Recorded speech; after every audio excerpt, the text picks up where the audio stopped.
अंबेडकर राष्ट्रद्रोही थे, अंबेडकर धर्मद्रोही थे।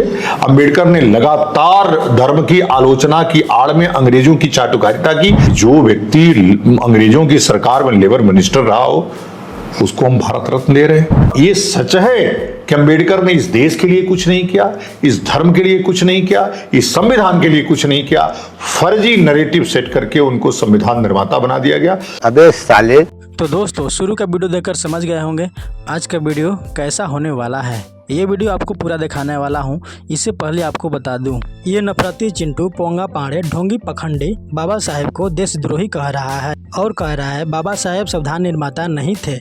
ये बात इसलिए कह रहा है कि बाबा साहेब ने मनुस्मृति को जलाकर इन पखंडियों का पिछवाड़ा भी जला दिया है और इन लोगों का बनाया हुआ काल्पनिक देवी देवताओं को नहीं मानने का फैसला लिया। तो दोस्तों, इस वीडियो को पूरा देखिए और वीडियो देखकर आपको यकीन हो जाएगा बराबर बहुजन लोगों से कितना नफरत करते हैं। तो इसी तरह वीडियो में लास्ट तक बने रहें। चलिए शुरू करते हैं। अंबेडकर राष्ट्रद्रोही थे, अंबेडकर धर्मद्रोही थे। अंबेडकर ने लगातार धर्म की आलोचना की आड़ में अंग्रेजों की चाटुकारिता की। ये देश कभी भूलेगा नहीं इसकी माँ का कि जो व्यक्ति अंग्रेजों की सरकार में लेबर मिनिस्टर रहा हो उसको हम भारत रत्न दे रहे हैं, उसको हम सम्मान दे रहे हैं।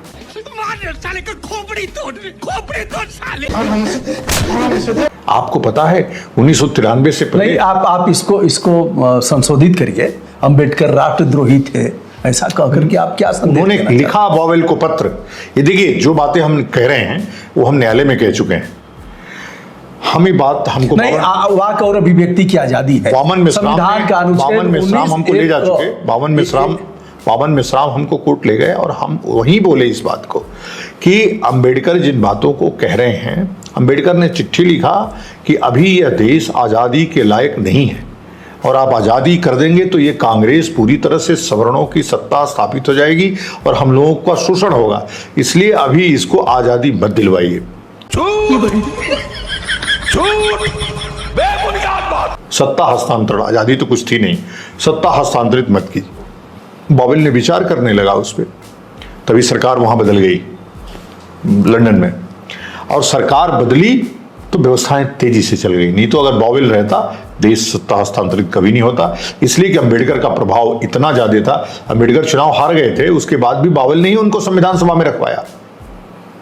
और ये सच है कि अंबेडकर ने इस देश के लिए कुछ नहीं किया, इस धर्म के लिए कुछ नहीं किया, इस संविधान के लिए कुछ नहीं किया। फर्जी नैरेटिव सेट करके उनको संविधान निर्माता बना दिया गया। जिस तरह से चंद्रशेखर रावण को ला करके बीजेपी ने जेल से निकाल करके एमपी बनाया, वैसे ही अंग्रेजों ने अंबेडकर को उठा करके संविधान सभा में डाल दिया। अबे साले। और अंबेडकर को महिमा मंडित किया। फिर चुप हो गए वो, क्योंकि कांग्रेस की सत्ता थी। 1993 तक कुछ नहीं हुआ।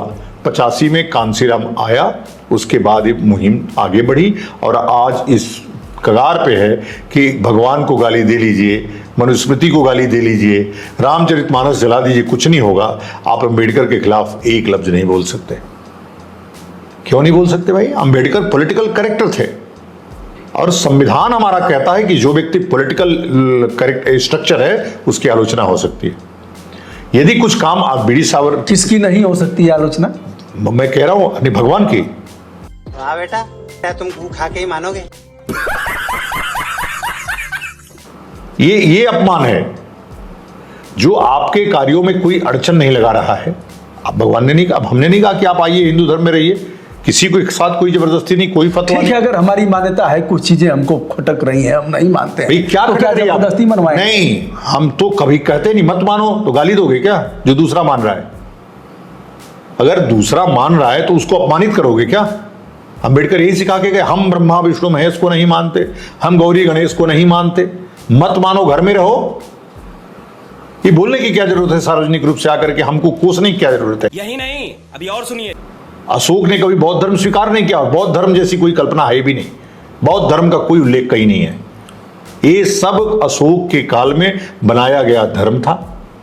अशोक ने इसका निर्माण किया, वो तिब्बत के लोगों के साथ मिलकर के, श्रीलंका के साथ मिलकर के। उसके पहले कोई बौद्ध धर्म नहीं था।